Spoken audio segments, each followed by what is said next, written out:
¿Y cómo anda, maestro? Buen día. Hola, Silvito, ¿cómo estás? Acá un poco en la oscuridad, pero acá estoy. ¿Qué te pasó? ¿Bajó la Nada, tensión? hay un ¿Estás poco de haciendo menos luz hoy. economía? Estoy ¿Estás haciendo haciendo economía, patria? exacto. Exactamente. Estoy previendo futuros cortes. No, y además, bueno, hay que gastar menos porque está todo muy subsidiado esto. Así que No, y bueno. entonces, y vamos a gastar menos para que me subsidien menos a mí, mientras se llevan subsidios hasta la industria aceitera. Bueno, ya, si No, empezamos pará, así, Carlos, si empezamos así, que me la dejaste ¿dónde picando, está la Silvito. colaboración individual? ¿Qué pasó con la industria ¿Eh? aceitera? ¿Por el tema del No, diferencial? no, nada, ¿Te nada. quedaste Por el con el tema, como es el tema diferencial? del diferencia. Sí, Sí, claro, me quedé, porque resulta que en octubre se liquidó un poco más, sí. y los únicos que liquidaron más fueron los que tenían la soja guardada, que no eran precisamente los productores. De hecho, en la conversación que tuvimos, muy interesante el sábado, que la gente la puede ver en la web de Rural con el ministro Basterra, hasta se generó una discusión por ese tema, porque da la sensación que para el sector oficial sigue siendo los productores los que retienen, y no fue exactamente así lo que se mostró tanto en octubre, cuando se liquidó. Lo que se liquidó era lo que estaba sin liquidar, que tenía la industria aceitera, que tampoco era una gran cantidad, pero era. Lo que falta liquidar sigue siendo lo que tiene el sector exportador. Y por otro lado, las propias cifras, ¿te acordás que yo te di a conocer, creo que fue el jueves la última vez que hablamos, Ujú. o ya no recuerdo, pero bueno, No, cuando hablamos de antes. los... Hace rato que no hablamos, Carlos, te olvidaste de nosotros. Creo No, que el no, no, miércoles ustedes se fue la olvidaron de última. mí. No, no, No, no, no. no, no. Ahí sí, mira, no, Decí la no, verdad, no, no, Carlos. si digo la verdad, vamos a contar algunas intimidades que no tiene, no tiene sentido, pero yo no estuve porque ustedes no quisieron, pero bueno, me callo la boca. No, no, yo no sé si ustedes o alguien no quiso. Ah, eso puede Había ser, otros, eso puede ser. bueno, había otros compromisos que atender. Pero yo me Eh, estoy enterando, ¿eh? Yo me estoy enterando, Carlos. bueno, te advierto que fue por eso. ¿Está? Está. Había otros compromisos que atender. Y me dijeron, no te enojas si no salís. Yo no me enojo, yo hago lo que me dicen. Te decía, el propio ministro Basterra, la última vez que hablamos y cuando hablábamos del tema precisamente de la devolución de los derechos de exportación, de alguna manera está reconociendo que por lo menos los pequeños y medianos productores, ¿te acordás la cantidad que hablábamos? Un universo de 42.000 productores, de los Sí. cuales 37.000 habían vendido una parte importante de la cosecha, es decir, que no hay en ese sentido un esquema digamos, de retención de mercadería, como algunos suponen, más allá de la normal. Es cierto que algunas cifras, que incluso las da Basterra en la nota que hicimos el sábado, son las que a ellos les sigue haciendo ruido y les sigue haciendo decir que hay cierta especie de demora en las ventas, ¿no? Vos mirás las cifras del ministerio y como lo decimos casi semanalmente, el 70 y pico por ciento de la soja, 71% de la soja está entregada, ¿no? Que es el mismo porcentaje que había a la misma fecha del año pasado. Después está cuánto queda por vender, y quedan por vender o por entregar, si querés, 15 millones de toneladas, si comparás el volumen de cosecha con lo que hay entregado, y a eso tenés que sumarle lo que venía de stock de la campaña pasada, es cierto, pero lo que viene de stock a la campaña pasada bien puede pasar a la siguiente. Ujú. Este, y también es probable que este año, como viene la historia, pase más volumen de stock. Pero bueno, son, como decimos siempre, decisiones de los productores, ¿no? Y habrá que ver de acá a marzo, cuando venga la nueva cosecha, cuánto venden. Es cierto que ahora viene el trigo y algunos van a aprovechar a vender el trigo y se van a seguir guardando la soja. Son decisiones comerciales y de riesgos comerciales que tiene que asumir el productor. Y además, mientras tengamos gobiernos que sigan única y exclusivamente pendientes de las cuestiones que tienen que ver con el campo para recaudar, vamos a estar en problemas, vamos a estar en problemas. Y evidentemente me parece que se presenta, y yo les pido a la gente que mire la nota con Luis, con Basterra, que hicimos el sábado, porque si vos mirás entre líneas, te vas a dar cuenta que hay temas que sí, sin duda van a preocupar mucho, y ya de hecho están preocupando al gobierno, como el que hablamos, ¿te acordás del trigo y la disponibilidad de mercadería, el tema consumo interno, exportación? Algo parecido puede pasar con la carne, precios y exportación. ¿A qué me refiero con esto? Que hay preocupación por el futuro de esos temas. De hecho, vos fijate que se reunieron con el Consejo Agroindustrial otra vez. eh, Había una esperanza de que se anunciara ahí la baja, ¿te acordás? Esa tan hablada de los derechos de exportación de la carne, Sí. de 9 a 5 puntos. No se habló de eso, pero no se los dieron. y ahora se pasó todo para fin de mes, y uno tiene la sensación que esto va a seguir así porque no veo que haya uniformidad dentro del gabinete para tomar una medida de esta naturaleza, porque no te olvides que en la Secretaría de Comercio hay una señora que cree que este tipo de cosas puede impactar en el precio interno, y entonces trata de impedir que ocurran, ¿no? Sí. Así como también va a tratar que se limiten las exportaciones de trigo más allá del límite que tuvimos este año. Todo ese panorama hace que haya mucha incertidumbre en el mercado. Me parece que va a ir creciendo cuando nos acerquemos a los momentos claves. Es cierto lo que dice Basterra, y es una realidad con la cual tenemos que convivir, que es esta. Basterra te dice, bueno, cuando producíamos 10 millones de toneladas de trigo estábamos preocupados porque no había para consumo interno si exportábamos, ahora producimos 20 y también estamos en la misma situación, es el mercado. Entonces, probablemente ahora hay algunas herramientas. Bienvenido sea esto, ¿no? Porque en definitiva Claro, habla probablemente de que Argentina produce algo que es competitivo en el mundo y que tiene demanda, ¿no? Claro, probablemente lo que haya que buscar, no probablemente, seguramente lo que hay que buscar es algún mecanismo por el cual la industria molinera también pueda asegurarse la mercadería. Es decir, si vos llegás a la cosecha, como estamos pasando este año, con un sector exportador que ha comprado ya 6 millones de toneladas de trigo y va a poder, entre comillas, exportar 9, 10, como si fuera si la cosecha de trigo se recupera y es excepcional, cosa que dudamos, ¿no? Pero si ya el sector exportador ha podido comprar el 65% de lo que va a exportar previo a la cosecha, vos decís, che, la industria molinera, ¿por qué no lo pudo hacer? Bueno, no compró casi nada, 200.000 toneladas lleva a comprar hasta el presente. Bueno, porque no tiene capacidad financiera, porque la harina se cotiza en pesos y están dentro del régimen de precios máximos, porque no tiene crédito. Podemos buscar 2 millones de razones para justificar, entre comillas, el por qué la industria molinera no puede comprar trigo de manera anticipada. Será el gobierno el que tendrá que darle algún mecanismo a la industria molinera porque el que está preocupado por el abastecimiento es el gobierno, para ayudarla de alguna manera, ¿no? De hecho salió ahora una operatoria ahí dentro del MAP Barlotex que va a permitir a la industria molinera hacer algún aprovisionamiento. Claro, va a llevar su tiempo que esto funcione, y el problema lo tenemos ya, te diría, a partir de febrero, marzo seguramente, ¿no? Porque yo calculo que estamos a mediados de noviembre, entre diciembre, enero y febrero, la exportación, 3 millones de toneladas más de trigo va a comprar, sí. Con lo cual estás en 9, y el resto del año, si sigue comprando, ¿qué va a pasar con la molinería? Y si lo va a terminar vendiendo a la molinería en algún momento, como ha ocurrido en más de una ocasión. Bueno, es posible, sí, claro que es posible, pero para eso tiene que haber un acuerdo de la exportación de decir no lo voy a mandar al exterior, que fue lo que hubo este año. ¿La exportación no tiene integración con la molinería? No toda, pero parte de ella. No. Nada. Muy poquito. De todas maneras, a ver, para la exportación tampoco es un mal negocio, ¿no?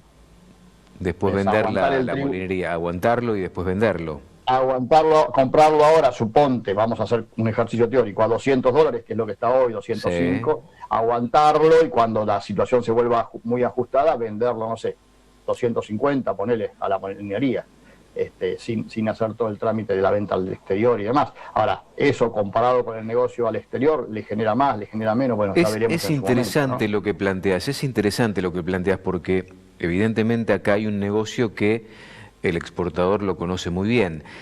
¿En cuánto habrá comprado el trigo el exportador que ahora está vendiendo en $200 a la industria molinera? Y en promedio probablemente $20 menos, tenés que calcular. Es un buen negocio. Pensá que esa mercadería, a ver, para que lo tengas claro, habría que hacer bien el cálculo, pero esa mercadería el exportador la compró aproximadamente hasta marzo de este año. Sí. Es decir, la suba que vino después del precio del trigo ya no era el exportador, era la industria molinera. Y en muchos de esos casos era la industria molinera comprándole al exportador.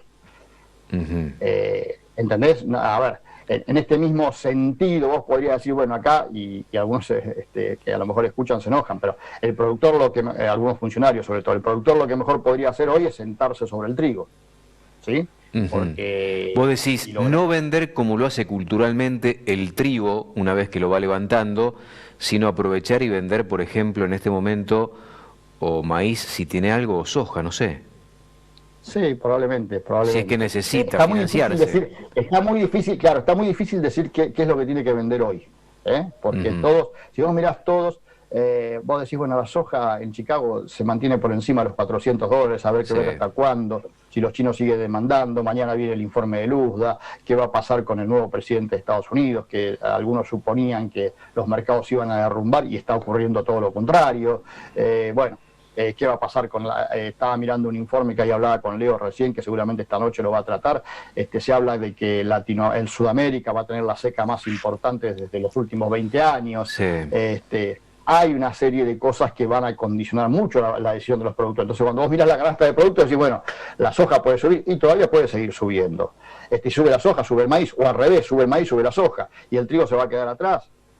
Tampoco, porque el trigo, la demanda también es muy fuerte, y si Rusia te cierra exportaciones porque quiere asegurar el consumo interno, porque no es que no tenga cosecha, la tiene, pero está vendiendo mucho. Es decir, hay montones de factores hoy que alrededor, inclusive, por supuesto, del fenómeno tan particular del COVID, que va a hacer que la incertidumbre sea muy grande y la decisión de cada productor va a estar condicionada por la necesidad, en el caso de la Argentina, por la necesidad de bolsillo. Infiero por lo que decís, Carlos, que lo único malo que nos puede pasar es lo climático en los próximos tiempos. Como que hay mucho mercado, más allá de la pandemia, hay mucha demanda, inclusive los buenos precios, esto lo digo yo entre comillas, porque si me escucha Alfredo se enoja conmigo, me dice nunca digas buenos precios, pero bueno, los buenos precios, y me como la crítica, podrían ser mejores todavía. Podrían ser mejores todavía, inclusive, ¿no?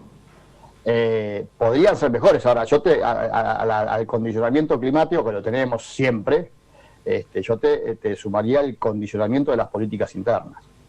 Que eso te diría que me preocupa más que el clima. Como digo siempre, el clima lamentablemente no lo podemos manejar. No. Es una cosa que no está en nuestra actuación cambiarlo. Podemos prevenir con alguna cobertura, o si querés seguros, que son muy caros en la Argentina, si no le encontrás la vuelta. Podemos hacer un montón de cosas, pero no cambiarlo, por lo menos no en el corto plazo. En cambio, la incertidumbre que te genera la cuestión política, a mí hoy me preocupa más. A ver, ¿de política interna decís vos? Interna, sí, claro. Interna. ¿Cuánta seguridad tenemos que el tipo de cambio esté, entre comillas, bajo control? Porque también, a ver, yo le decía a Basterra la semana pasada de haber sido la mejor semana del gobierno en mucho tiempo. Ahora, para las expectativas que había, ¿no? Y para cómo venía. Acordate que estábamos pensando en $1 de 200 y el viernes creo que cerró a 160. Sí. Aparentemente Guzmán lo domó al potro alado. Silvio, pero volvemos a lo mismo. ¿Qué es domarlo? ¿Mantener una brecha del 100%? Te asustaron con una del 150, bueno, ahora tenemos una del 100, pero tampoco es normal eso, ¿no? Entonces, me parece, ¿y cuánto va a durar?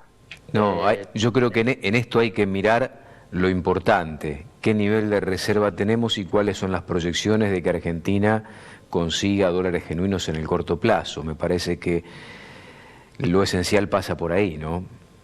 Bueno, habrá que ver cómo ahora que se instale, pensá que el nuevo gobierno de Estados Unidos se va a instalar recién a mitad de enero, ¿no? Y con todo lo que va a pasar en el medio, y eso es muy importante por la relación con el Fondo Monetario Internacional, que de ahí depende que nos tiren, además de los acuerdos para pagar más tarde, que tiren algo de plata fresca. Si no, vos pensás que la cosecha de trigo, que si bien puede generar ingresos, y de hecho los va a generar, tampoco son ingresos tan significativos, ¿eh?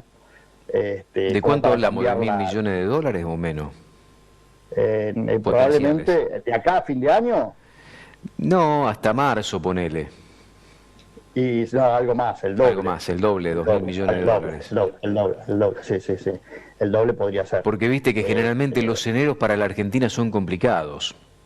Sí, igual de todas maneras, a ver, si el problema en la Argentina fueran $2.000 millones, $3.000 millones, no sería tan grave. Me parece que el problema en Argentina es mucho más que eso, ¿no? Sí. Es como que si pones $10.000 millones, decís no alcanza, 20.000 no alcanza, y bueno, Pero, por otro lado se te va. No te conforma nada. No es que a mí no me conforma nada, está demostrado que se te va por todos lados. Sí.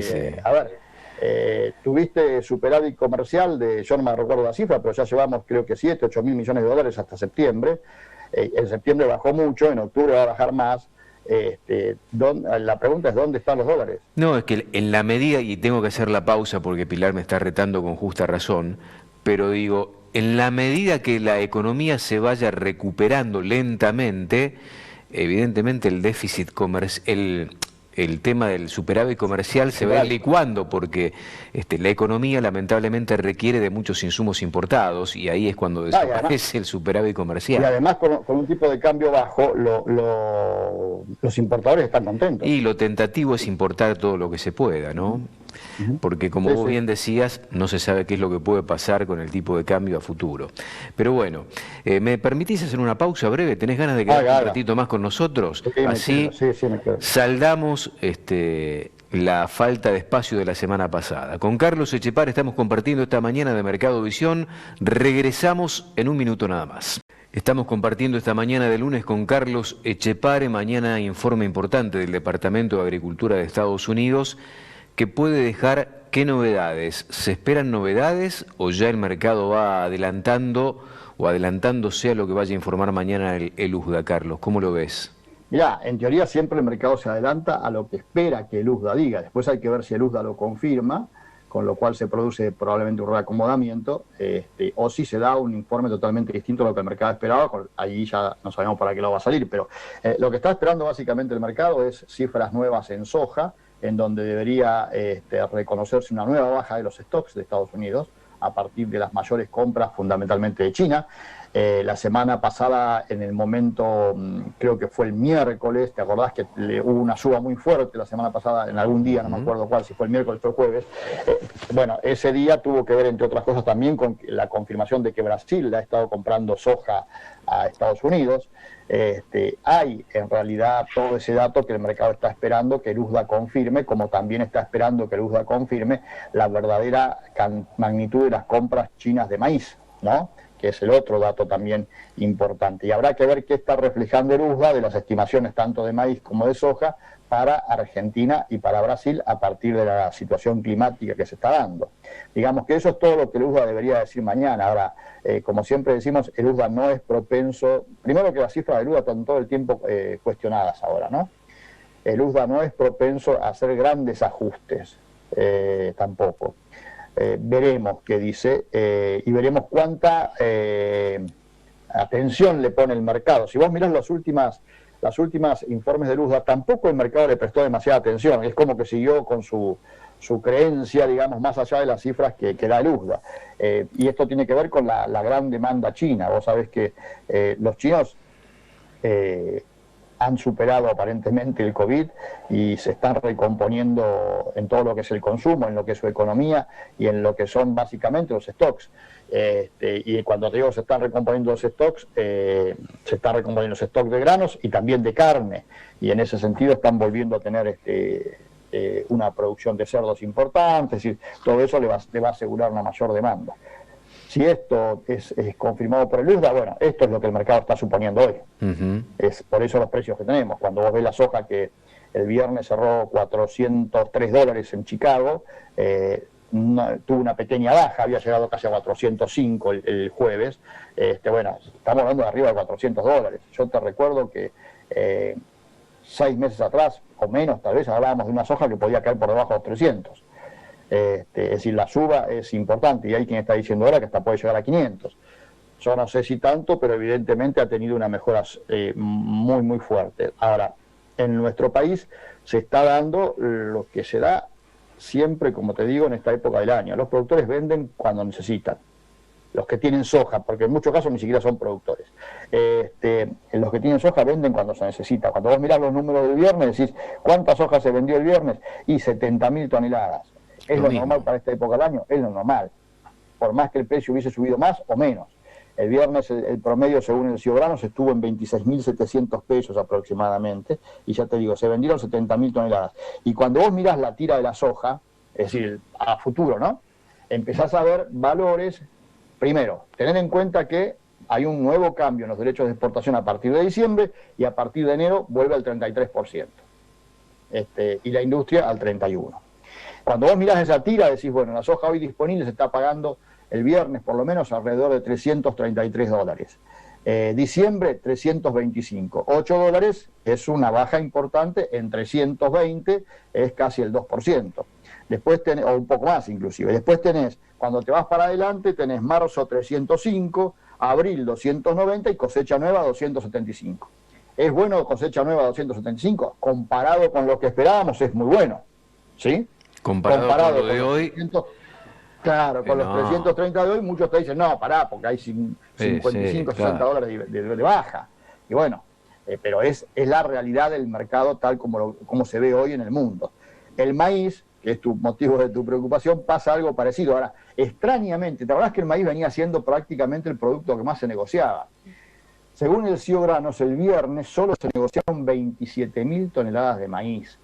Y ahí es otro tema que lo hablábamos también con Basterra, porque el maíz es otro producto, entre comillas, muy parecido al trigo. Si bien no tiene tanta difusión digamos, en los medios y demás, el maíz afecta a todos los consumidores de maíz, que básicamente están en el mercado interno, ¿no? Que tiene que ver con las carnes y demás. Las carnes, las leches, los huevos, están todos preocupados por el aumento en el precio del maíz. Ahora, es lo mismo, este año tuvimos una cosecha prácticamente récord de maíz, o muy cerca de ello de serlo, 51 millones de toneladas de maíz de circuito comercial. Maíz había para hacer manteca, dicho burduamente. Pero bueno, si exportamos 37, 38, que está fantástico, y bueno, y ahí el consumo interno no alcanza. Y por eso los precios. Y esa es la gran disputa que tiene que haber. Entonces, volvemos a lo mismo, filoteros por productores de cerdo, tamberos, no sé, los polleros, a todos ellos habría que decirles, muchachos, busquen coberturas, hagan lo mismo, y te encontrás con la misma situación que te encontrás cuando se lo decís a la molinería. Están en condiciones financieras de hacerla, ellos tienen un mercado vinculado al consumo interno, que ese es otro, muy vinculado al consumo interno mayoritariamente, y el consumo interno es en pesos, y vos si te comprometés en operaciones de forward, te comprometés en dólares, entonces también eso te lo dificulta. Es decir, más allá de que a todos nos gustaría que lo hicieran, la realidad es que vos te enfrentás a un panorama complicado en ese sentido. Y el trigo, que uno avanza poquito la cosecha, solo se negociaron 6.000 toneladas, trigo cámara, ¿no? A 16.600 pesos. Y ahí está lo que yo te decía, vos mirás la tira del trigo, y la tira del trigo es la única que te va para arriba. Es decir, a futuro, ¿no? Sí. Es decir, tenés 210, $200 en diciembre, ponele ahí, y después vuelve a ir para arriba. En cambio el maíz, que yo no te lo di, tenés 190 ahora, tenés 190 enero si querés, es decir que no habría mucha variación, pero cuando te vas a los meses de cosecha fuerte, entre comillas, que sería julio del año que viene, estás en 157. Que también, insisto, ya no es el precio tan atractivo que... Pero es el precio de Chicago prácticamente que tenés hoy en Chicago, que no está mal. Es el precio de Chicago, sí, sobre todo si tenés en cuenta los derechos de exportación, que en la Argentina por eso te digo, cobrando, ¿no? Por eso te digo. Sí. Sí, bueno, pero esto es... otro dato que es importante. Es cierto que, y vos marcame los tiempos, pero es cierto que en trigo, por ejemplo, este año tuvimos las exportaciones virtualmente cerradas desde marzo, o febrero si querés. También es cierto que tanto en trigo como en maíz, el impacto de los derechos de exportación este año casi no se sintió por la situación de oferta y demanda interna, por la estrechez en la relación de oferta y demanda interna. Y no porque hubiera poca producción de trigo y de maíz, fíjate vos, qué es lo que, sino sencillamente porque se vendió mucho al exterior, mucho anticipadamente, por el cambio de gobierno, acordate, y eso hizo que cuando llegáramos al momento de la cosecha, que uno suponía, viene la cosecha, van a bajar los precios no bajaron, porque mucho estaba vendido de antes, la demanda seguía demandando el producto, y pasó lo que está pasando ahora. Prácticamente durante todo el año, vos haces trigo y maíz y no tuviste impacto mayor de los derechos de exportación. Si no hubiese habido un límite, entre comillas, a la exportación de trigo, seguramente el precio del trigo hubiese sido mucho más alto también. Eso también es cierto. Ahora, la pregunta es, porque hay dos situaciones disímiles. El año pasado se vendió mucho anticipadamente con un esquema de retenciones distinto al que podrán tener aquellos que vendan anticipadamente este año. ¿Eso va a tener alguna influencia el año que viene? Porque en definitiva vos decís, casi no se sintió el esquema de retenciones para trigo y maíz. ¿Eso puede perdurar en el tiempo o vos no la ves? Puede. Puede. ¿Qué pasa? Hoy...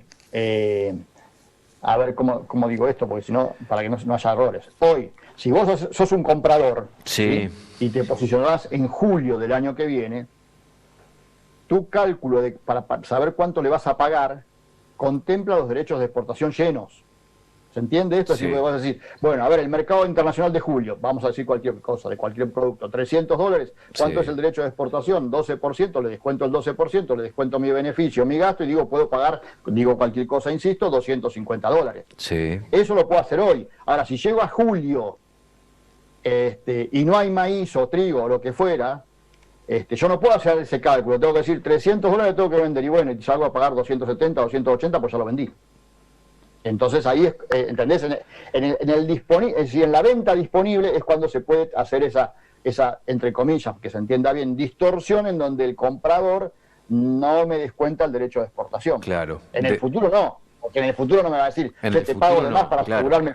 No. En el disponible podés hacer la ventaja, como ahora en este No, no momento. es, el productor puede hacer la ventaja. Claro, claro, claro, a él me refiero. No, el comprador tiene que, para que se entienda, poner la cabeza y decir, bueno, necesito el trigo, necesito el maíz, tengo el barco ahí, dámelo, ¿cuánto me lo cobras? Y bueno, hasta un determinado límite en donde le conviene, el cálculo que debe hacer es, bueno, ¿cuánto me conviene anular la venta o pagar un poco más en el mercado interno? Bueno, eso es lo que no sabemos, pero la realidad es que eso pasa en el mercado del disponible. En el futuro nadie te va a pagar anticipadamente más de lo que puede pagar, porque no sabe cómo va a estar el mercado. Es muy difícil que eso pase. Bueno, ventas de oportunidades, como le dicen, para aquellos que todavía tienen algo. Carlos, un placer como siempre. La verdad que es un gusto tenerte. Esperemos que mañana se repita esta situación. No la arregles porque yo sigo ofendido. ¿En serio estás ofendido?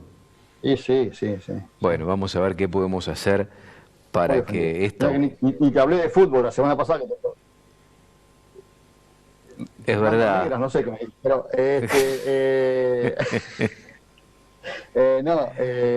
no te hablé de fútbol la semana pasada, que debutaron bien ustedes. Es verdad. Esta semana perdió sentido. Esta semana no tiene sentido hablar, ya pasó.